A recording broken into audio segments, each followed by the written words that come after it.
Hi hello नमस्कार, मी कोमल आणि स्वागत आहे तुमचं नाशिककर कोमल या मराठमोळ्या यूट्यूब चॅनलवर। सध्या पौष महिना सुरू आहे। पौष महिन्यातील अमावस्या आपण दर्शा अमावस्या म्हणून साजरी करतो। तर पौष महिन्यातील अमावस्या बुधवार दिनांक 29 जानेवारी रोजी आहे। तर ही दर्शा अमावस्या आज म्हणजे 28 जानेवारी 2025 रोजी मंगळवारी संध्याकाळी 7:32 सुरू होणार असून 29 जानेवारीला संध्याकाळी 6:05 समाप्त होणार आहे।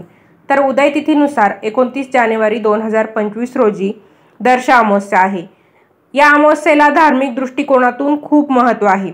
आपल्या ज्योतिषशास्त्रानुसार शनिदेवाला अमावस्या तिथीचा स्वामी मानलं जातं। अमावस्येला शनिदेवाची पूजा करण्याचं विशेष महत्त्व आहे। अमावस्येच्या दिवशी पवित्र नद्यांमध्ये स्नान, दान आणि तर्पण करणे आवश्यक मानलं जातं। त्यामुळे आपले पितृ देखील प्रसन्न राहायला मदत होते। धार्मिक मान्यतेनुसार दर्शा अमावस्येला पितरांची पूजा केल्यानं उत्पन्नात वृद्धी होते आणि जीवनात देखील सुख सौभाग्य प्राप्त होते। त्याचबरोबर पितृदोषातून देखील मुक्ती मिळते। तर मंडळी, आजच्या व्हिडिओमध्ये आपण दर्शा अमावस्येच्या दिवशी म्हणजे उद्या संध्याकाळी आपल्याला एक दिवा लावायचा आहे पितरांसाठी। तर तो दिवा कसा लावायचा, कुठे लावायचा याबद्दलची माहिती बघणार आहोत। त्याचबरोबर दर्शा अमावस्येच्या दिवशी आपल्याला काय करायचं आहे, कोणत्या चुका टाळायच्या आहे याबद्दलची देखील सविस्तर माहिती जाणून घेणार आहोत। त्यासाठी तुम्ही व्हिडिओ पहिल्यापासून शेवटपर्यंत बघा, म्हणजे योग्य ती माहिती तुमच्यापर्यंत पोहोचेल। व्हिडिओ बघत असताना कमेंटमध्ये पितृदेवो भव असं जरूर लिहा। चला तर मग आजच्या व्हिडिओला सुरुवात करते। तर उद्या दर्शा अमावस्या आहे। आजपासूनच संध्याकाळपासून अमावस्येची सुरुवात होणार आहे। उदय तिथीनुसार उद्या अमावस्या असणार आहे। तर आपल्याला पितरांसाठी एक दिवा लावायचा आहे। तर त्यासाठी कणकेचा दिवा तयार करून घ्यायचा आहे। कणकेमध्ये थोडीशी चिमूटभर हळद टाकून त्यापासून दिवा तयार करायचा। दिवा तयार करताना तो एकमुखी तयार न करता आपल्याला चौमुखी म्हणजे चारमुखी, ज्याला 4 तोंड असतील, आपल्याला 4 वाती त्याच्यात प्रज्वलित करता येतील अशा पद्धतीचा दिवा, चौमुखी दिवा आपल्याला प्रज्वलित करायचा आहे। त्यासाठी कणकेचा चौमुखी दिवा तयार करून घ्यायचा। त्या दिव्यामध्ये आपल्याला मोहरीचं किंवा तिळाचं तेल टाकायचं आहे, किंवा तुमच्याकडे दोन्हींपैकी एकही तेल उपलब्ध नसेल तर आपण आपलं साधं तेल टाकून त्यामध्ये थोडेसे तीळ टाकले तरीही चालेल। शक्यतो काळे तीळ आपण त्या दिव्यामध्ये टाकायचे आणि वाती टाकून तो दिवा आपल्याला प्रज्वलित करायचा आहे। पण हे काम आपल्याला कधी करायचं आहे, तर हे काम आपल्याला संध्याकाळी दिवे लागणीच्या वेळेस करायचं आहे। पण आता काय आहे, उद्या संध्याकाळी 6:05 अमावस्या संपणार आहे। त्यामुळे तुम्ही हा दिवा 5:30 पावणे 6च्या दरम्यान प्रज्वलित करू शकता। हा दिवा आपल्याला आपल्या घराच्या दक्षिण दिशेला ठेवायचा आहे। अंगणामध्ये तुम्ही ठेवू शकता। समजा सिटीत राहत असाल, तुम्हाला दक्षिण दिशेला ठेवायला जमणार नसेल तर आपल्या दरवाजात तुम्ही दक्षिणेकडे तो दिवा ठेवायचा आहे। दक्षिण दिशेला तोंड करून तुम्ही बसायचं, दिवा ठेवायचा। दिव्याखाली थोडेसे तांदूळ ठेवायचे, त्यावरती दिवा ठेवायचा आणि त्या दिव्याला नमस्कार करायचा आहे। त्यासोबतच आपल्याला एका मंत्राचं पठण देखील करायचं आहे। तर तो मंत्र असा आहे: अर्चिताना मम मूर्ताना पितृना दीप्त तेजसाम नमस्यामि सदा तेषा ध्यानिना दिव्यच सुक्षामृ इंद्रादीना च नेतारो दक्षमारीचयोस्तता सप्तर्षीर्षाना तथा नेषा तान नमस्यामि कामदान सप्तर्षीशाना तथा नेषा तान नमस्यामि कामदान। तर असा हा मंत्र आहे। या मंत्राचं आपल्याला त्या दिव्यासमोर बसून पठण करायचं आहे। आपल्या पितरांचं नामस्मरण करायचं आहे। त्यामुळे काय होतं, आपले पित्र आपल्यावरती प्रसन्न होतात। अमावस्येच्या दिवशी आपण पितृदोषातून मुक्ती मिळवण्यासाठी अनेक प्रकारच्या सेवा करत असतो। त्याच पद्धतीची ही एक सेवा आहे। ज्यांच्या घरात पितृदोष असेल तर त्यांनी हा उपाय नक्की करायचा आहे। जरी पितृदोष नसेल तरीही आपल्या पितरांना प्रसन्न ठेवण्यासाठी आपण उद्या संध्याकाळी हा एक उपाय नक्कीच करायचा आहे।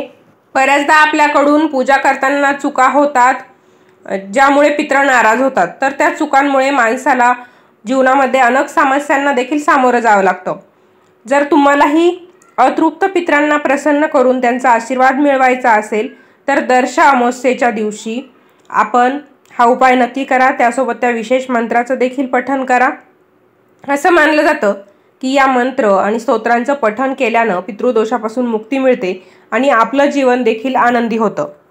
अमावस्येच्या दिवशी काही गोष्टी आपल्याला चुकूनही करायच्या नसतात, त्याचे नकारात्मक परिणाम आपल्या आयुष्यावर होत असतात। तर अशी कोणती कामं आहेत की जी आपल्याला उद्या अमावस्येच्या दिवशी चुकूनही करायची नाहीये ते आपण जाणून घेऊया। पहिली गोष्ट म्हणजे अमावस्येच्या दिवशी नवीन झाडू किंवा केरसुनी आपण खरेदी करायची नाहीये किंवा घरी आणायची नाही। तुम्ही अगोदर ती खरेदी करू शकता, अमावस्येच्या दिवशी चुकूनही खरेदी करायची नाहीये। कारण अमावस्येच्या दिवशी जर झाडू खरेदी केली, केरसुनी खरेदी केली तर त्यामुळे देवी लक्ष्मी नाराज होतात असं मानलं जातं। अमावस्येच्या दिवशी त्यामुळे घरात नकारात्मक ऊर्जा वाढते आणि आरोग्याच्या दृष्टीने देखील खर्च वाढू शकतो। दुसरी गोष्ट म्हणजे अमावस्येच्या दिवशी नखे कापायची नाही, केस कापायची नाही, दाढी करणं यासारख्या गोष्टी देखील आपण अमावस्येच्या दिवशी शक्यतो टाळायच्या आहे। त्याचबरोबर कोणतंही शुभ कार्य आपण अमावस्येच्या दिवशी करू नये, जसं की लग्न असेल, मुंडनविधी असेल, साखरपुडा असेल, नवीन घराची वास्तुशांती असेल, तर यांच्यासारखी जी शुभ कामं असतात ती अमावस्येच्या दिवशी आपण चुकूनही करायची नाही। या उलट तुम्ही पितरांच्या सेवा अमावस्येच्या दिवशी करू शकता। अमावस्येच्या दिवशी मांसाहार, मद्यपान, तामसिक पदार्थांचं सेवन आपण करायचं नाही। कोणाशीही वाद होणार नाही याची काळजी घ्यायची आहे। कोणी स्वतःहून जरी तुमच्याशी वाद घालू बघत असेल तरी तुम्ही शांतता ठेवायची आहे, कारण अमावस्येच्या दिवशी जर तुम्ही वादविवाद केला तर त्यामुळे आपल्या मनात नकारात्मक विचार वाढतात। या उलट पवित्र नदीच्या ठिकाणी जाऊन तुम्ही स्नान करू शकता, दान करू शकता। आपल्या हिंदू धर्मामध्ये स्नान, दान या गोष्टींना विशेष महत्त्व आहे, त्यामुळे तुम्ही गरजूंना दान करू शकता। आपल्या परिस्थितीनुसार छोटंसं का होईना दान तुम्ही नक्की करू शकता। पितृतर्पण करू शकता। पितृदोषातून मुक्ती मिळवण्यासाठी तुम्ही इतर उपाय करू शकता, दही भाताचा उपाय करू शकता।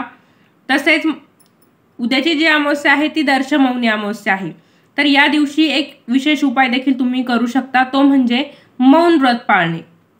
समजा तुम्हाला संपूर्ण दिवसभर मौन धारण करायला जमणार असेल तर तुम्ही संपूर्ण दिवस मौन धारण करू शकता।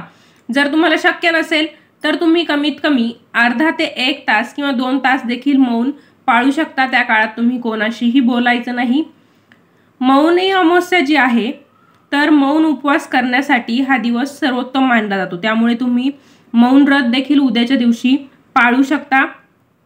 काही काळ का होईना आपण मौन धरून शांत राहिले पाहिजे, त्यामुळे आपल्याला देखील शांती मिळते। आणि 1-2 तास तुम्ही मौन जेव्हा पाळणार असाल त्यावेळेस तुम्ही परमेश्वराचं स्मरण करायचं आहे। विष्णू सहस्त्रनामाचं पठण तुम्ही करू शकता, विष्णू सहस्त्रनाम तुम्ही ऐकू शकता किंवा शांतपणे जप तुम्ही करू शकता। यामुळे काय होतं, पूर्वजांना शांती मिळते आणि आपल्या आयुष्यात देखील प्रगतीचे मार्ग खुले होतात। प्रलंबित जी कामं असतात ती देखील पूर्ण व्हायला मदत होते। त्याचबरोबर अमावस्येच्या दिवशी भगवान विष्णूंची देखील विशेष पूजा केली जाते, माता लक्ष्मीची पूजा केली जाते। त्याचबरोबर पिंपळाच्या झाडाची देखील पूजा करण्याला खूप महत्त्व आहे, त्यामुळे तुम्ही उद्या पिंपळाच्या झाडाजवळ देखील पूजा करू शकता। पिंपळाच्या झाडाखाली दिवा प्रज्वलित करू शकता। तिथे तुम्ही पिंपळाच्या झाडाला 108 प्रदक्षिणा देखील मारू शकता, त्यामुळे भगवान विष्णू देखील प्रसन्न व्हायला मदत होते। तर मंडळी, अशा प्रकारे आजच्या व्हिडिओमध्ये आपण वर्षातील म्हणजे वर्ष 2025 मधील पहिली दर्श अमावस्या केव्हा आहे, त्याचबरोबर या अमावस्येच्या दिवशी आपल्याला पितरांसाठी एक दिवा लावायचा आहे, तर तो दिवा कसा, कुठे, कधी लावायचा, या अमावस्येच्या दिवशी कोणती कामं आपल्याला चुकूनही करायची नाही, या उलट आपण काय काय करू शकतो याबद्दलची सविस्तर माहिती जाणून घेतलेली आहे। व्हिडिओ तुम्हाला आवडला असेल तर व्हिडिओला लाईक करा, शेअर करा, सबस्क्राईब करा। पुन्हा भेटूया अशाच एका नवीन व्हिडिओसोबत। धन्यवाद।